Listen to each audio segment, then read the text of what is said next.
சேனலை இன்னும் நீங்கள் சப்ஸ்கிரைப் பண்ணலைன்னா உடனே சப்ஸ்கிரைப் பண்ணுங்க. கூடவே பெல் பட்டனையும் கிளிக் பண்ணுங்க.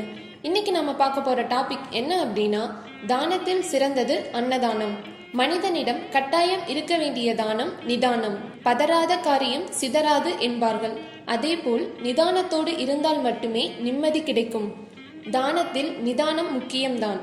ஆனால் அதைவிட முக்கியமானது பிறரின் பசியை போக்கும் அன்னதானம். மனிதன் போதும் என்று சொல்லக்கூடிய ஒரே தானம் அன்னதானம்தான். அன்னதானத்தின் சிறப்பு: ஒருவரிடத்தில் பொன், பொருள், ஆடை, ஆபரணங்கள், பணம் கொடுத்தால் இன்னும் கொஞ்சம் தரலாமே என மனம் எதிர்பார்க்குமே தவிர போதும் என்று சொல்வதில்லை. ஆனால் சாப்பிடும்போது வயிறு நிறைந்தவுடன் போதும் என்று கட்டாயம் சொல்லித்தான் ஆக வேண்டும்.